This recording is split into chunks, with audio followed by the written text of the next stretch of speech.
Happy 14th of July 2012, which brings us to the finale of poeTart interviews for 2012, Series 1. And I'm glad to join us, join us here today upstairs at Corridor for the final of the series. Sydney-based artist Adam Hill. Welcome, Adam. Thank you, Anne. It's great to have you outside here, up top, in the allure of green seating, to tell us a little bit about your art practice and what it is that you do. You're a gamut across all different spectrums of media. However, I think probably most people would recognise your work in painting predominantly. Tell us about it, what it is that you do. I basically try and stay afloat, and as many of the multidisciplinary artists that I associate with, you've got to have your feet in all different pies, don't you?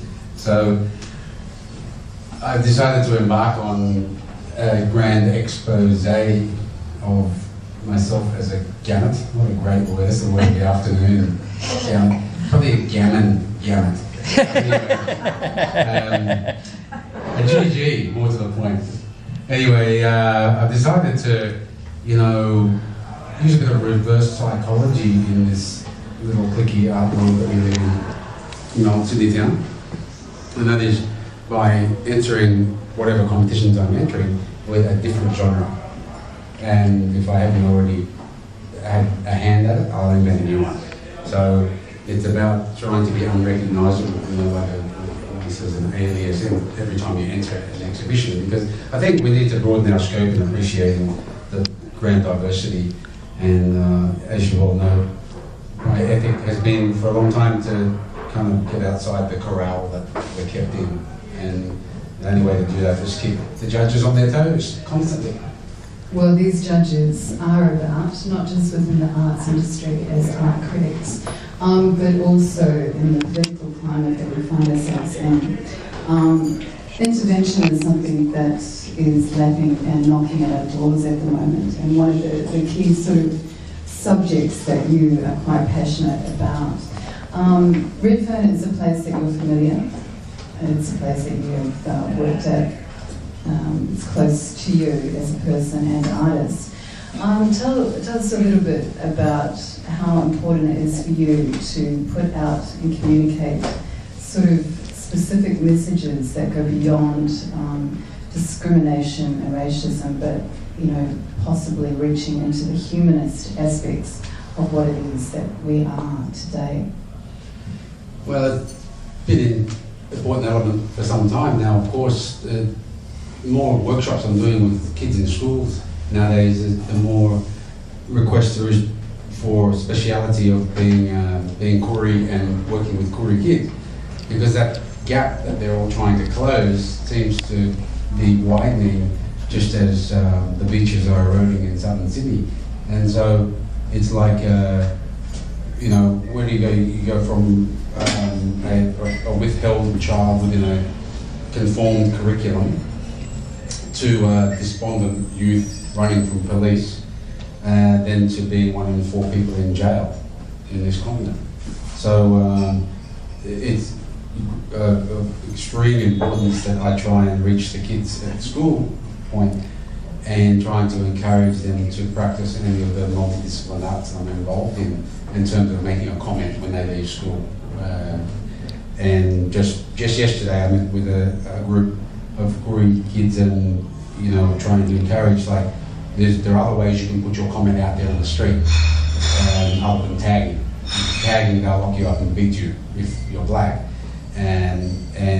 But you can, you know, use recycled objects and make your comment and then go and lay them out in various places. That's what I was trying to communicate yesterday. So the importance is continuing to get your voice out there, but doing it in a savvy way. Do you think art is a kind of equaliser when it comes to things like communication between the sort of the younger generations and what it is that they might want to be putting across? Definitely. Just look at the way that graph has transposed. You know, it's like, it wasn't that long ago where you just basically couldn't do graffiti anywhere here, and then with the advent of Maze Lane and becoming a nationally recognised institution per se, and then the touring exhibition that Toogie put on, culminating at Cockatoo Island there, it's just like, what a tremendous hurrah for a street art that has been fighting for its own right for as long as we've been fighting for you know, equality in the community of Redfern. Let's talk about challenging what is art in the public sphere, because that's something I guess that, you know, you're engaging in. You've recently sort of conducted an installation, a large, huge installation work at Campbelltown Art Centre. I mean, how we read what is art in the public sphere and how we challenge what and where is okay to express perhaps your art as artist and also youthful and younger generations. Well, that job in Campbelltown, that major project at Campbelltown Station there, is a classic example for those kids, because there's a kind of a little secret tag to the story of those artworks on the bus shelves at Campbelltown Station that not many people know. And what happens is that I've taken the opportunity of creating arguably the biggest cubic meterage of art that I've ever created, almost single-handedly, and hiding that product behind a very quirky metaphor. And I won't reveal that metaphor right here because I had to go to some lengths to pitch the idea of what I presented to Campbelltown Council to be able to get the gig signed off.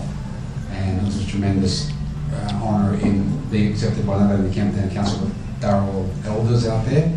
And lo and behold, we have a massive metaphor emblazoning Campbelltown Station in its entirety that speaks of the 1 in 4 people in jail. Well, that's an interesting and important, quite significant metaphor by the sounds of it. There was sort of quite a fortuitousness that your relations with the Darugul people.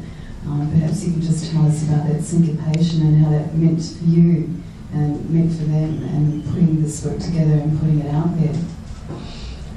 You mean with the council or with the peoples in general? Yeah, the peoples in general. In general, yeah.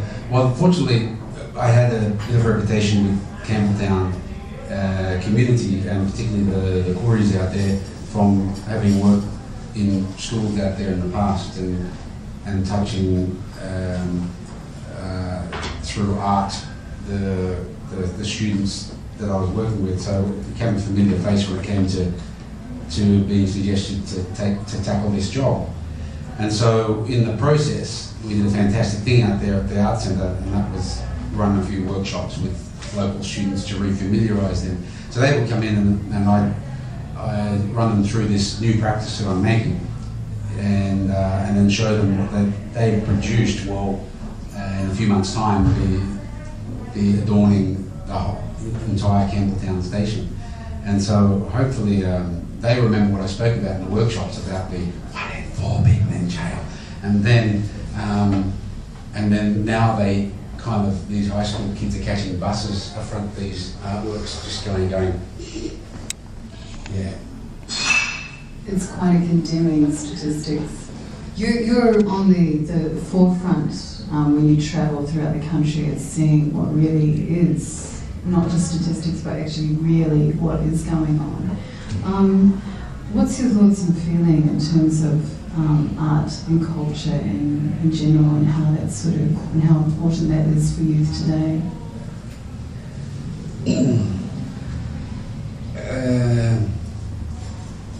That's a big one. That's a big question.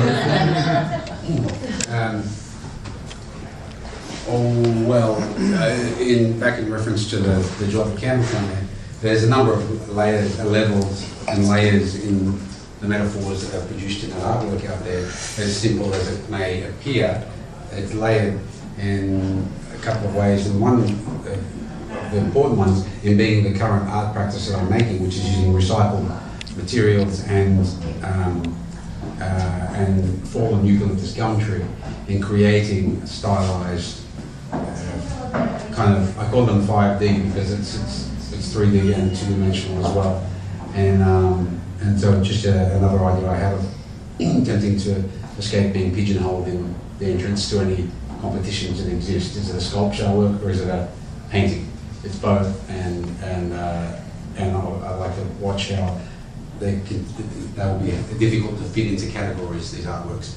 So the way that came about was travelling constantly throughout the country towns and seeing these remnant tracts of eucalypt strands throughout the continent, and then being in the national parks as well.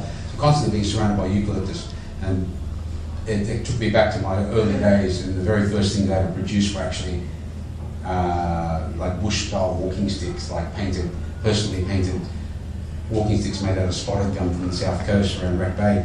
So I've made this transition, like this big circle, having gone through the painting era of the political works of the 90s and the early noughties, of what most people are familiar with, now to this style. And so it's a reinvention that's taking place, and it's a culmination of combining the facades of the city, which is the discarded tabletops and whatnot, computer cabinets.